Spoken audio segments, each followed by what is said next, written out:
Bonjour à toutes et à tous, bienvenue dans cet espace d'apprentissage à la LCA.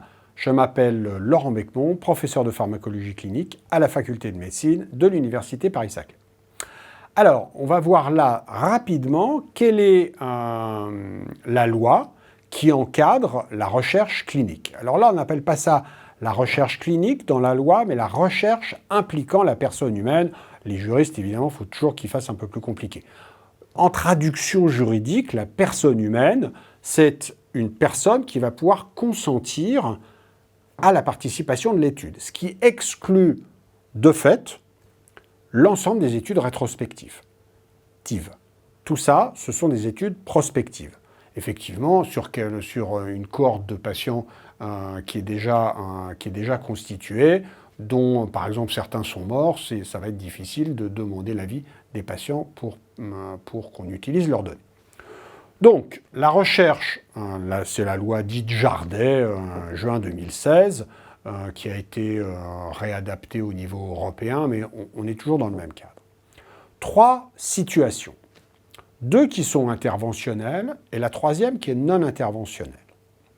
Les recherches interventionnelles, si vous changez quelque chose dans la conduite normale des soins.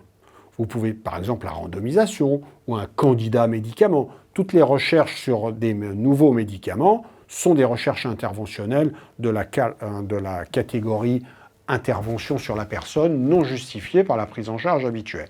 Il n'y a que ça pour le médicament, il n'y a pas d'autre solution. Donc là, vous devez avoir un promoteur. Un promoteur, c'est une personne morale responsable de l'étude et qui prend des assurances pour les patients et les investigateurs. Au préalable, vous devez obtenir les autorisations du CPP, c'est le comité de protection des personnes. Alors random, ça veut dire que depuis quelques années, quand vous déposez votre étude en vue d'avoir une autorisation, le CPP qui va s'occuper de vous est tiré au hasard. Donc si vous êtes au Kremlin-Bicêtre, alors qu'il y a un CPP au Kremlin-Bicêtre, c'est peut-être envoyé au CPP de Marseille. C'est pour limiter les liens d'intérêt et les conflits d'intérêts. Vous devez avoir indépendamment l'accord de l'ANSM, c'est l'agence du médicament, et enfin de la CNIL. Voilà les recherches interventionnelles qui ne sont pas justifiées par la prise en charge habituelle. Il y a une catégorie très intéressante pour nous, chercheurs académiques, qui est la partie du milieu. Donc c'est une recherche interventionnelle qui ne concerne pas les médicaments et qui apporte des risques et des contraintes minimes. En fait, vous voulez comparer, par exemple, 2 stratégies qui sont parfaitement validées l'une l'autre, mais vous ne savez pas s'il y en a une qui est meilleure que l'autre. Est-ce qu'il faut faire une radiothérapie ou plutôt l'exérèse chirurgicale d'une tumeur? Qu'est-ce qui est le mieux? On ne sait pas.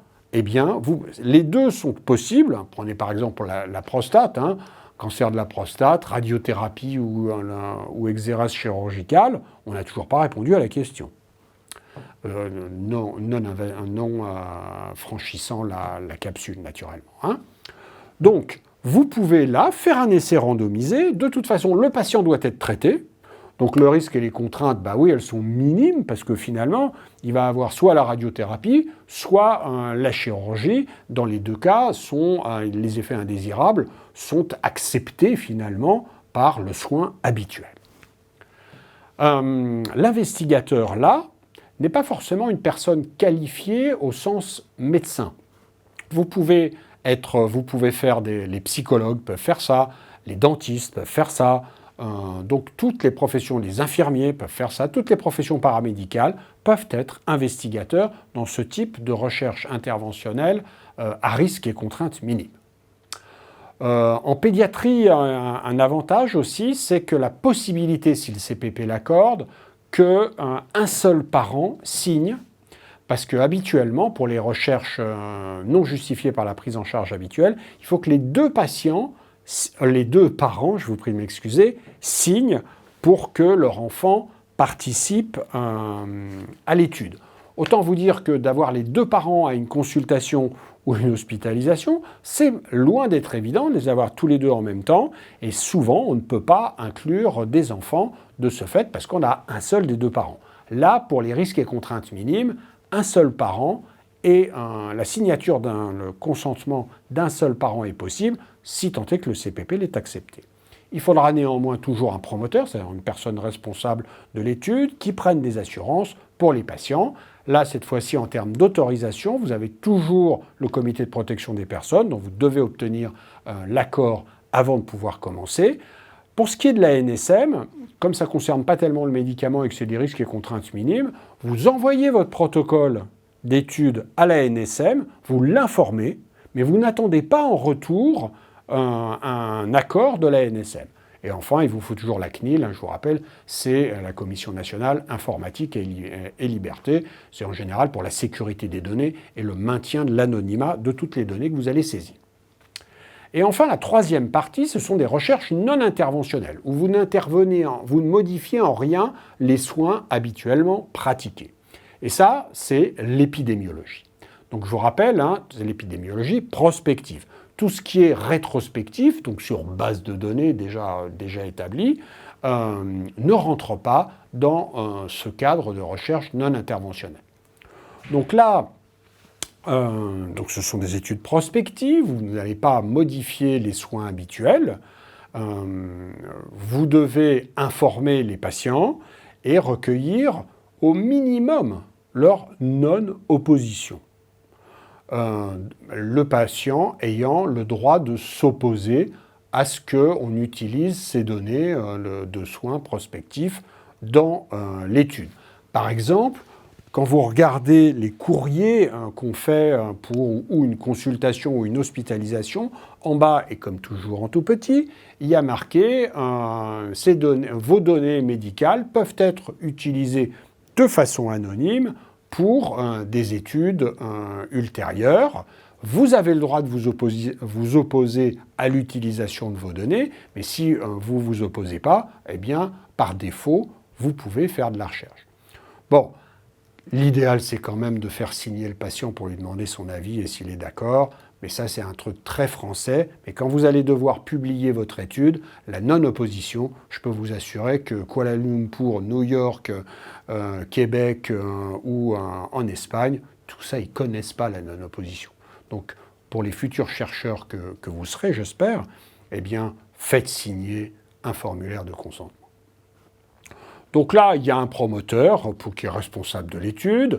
Là, il n'y a pas besoin de prendre d'assurance puisqu'on ne fait rien de plus que les soins, si ce n'est des questionnaires ou des petits trucs en plus, mais qui ne sont pas éventuellement, à l'occasion d'une prise de sang qu'aura le patient, vous demandez un tube en plus, donc ça ne va pas l'exposer au risque même d'une prise de sang. Vous voyez, c'est des choses où vous pouvez faire quelques petits trucs, mais ça va être surtout des enquêtes, des questionnaires. En termes d'autorisation, oui, le CPP doit toujours donner son autorisation, il est toujours choisi au hasard. Vous informez toujours l'Agence du médicament, la NSM, mais sans attendre en retour d'accord. Et la CNIL, ça vous devez avoir son autorisation, éventuellement le CRS, qui est une étape préalable à la CNIL. Voilà. Sachez que pas d'accord nécessaire de la NSM et l'accord du CPP, par contre, avant de pouvoir commencer.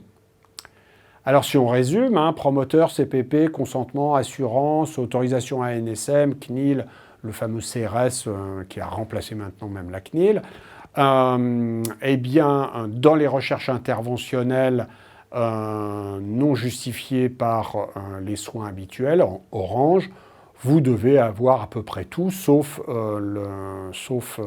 le CRS qui n'a pas besoin d'être impliqué.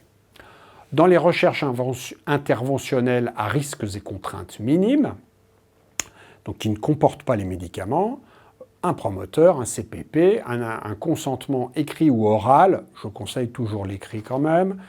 Si c'est oral, vous devez au moins le mettre sur votre observation médicale et dans les courriers.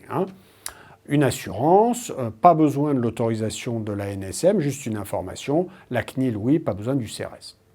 Et dans les études non interventionnelles, prospectives, c'est-à-dire l'épidémiologie, vous avez besoin toujours d'un promoteur, qui est la personne morale responsable, d'un accord du CPP, un consentement du patient. Vous pouvez demander la non-opposition.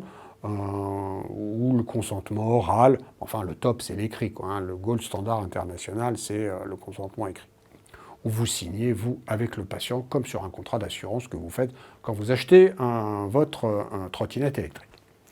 Pas besoin d'assurance, on informe juste la NSM, oui l'autorisation de la CNIL et oui l'autorisation de la CRS, voilà. Voilà ce qu'il en est quant à la législation sur les recherches cliniques prospectives ou encore recherches impliquant la personne humaine.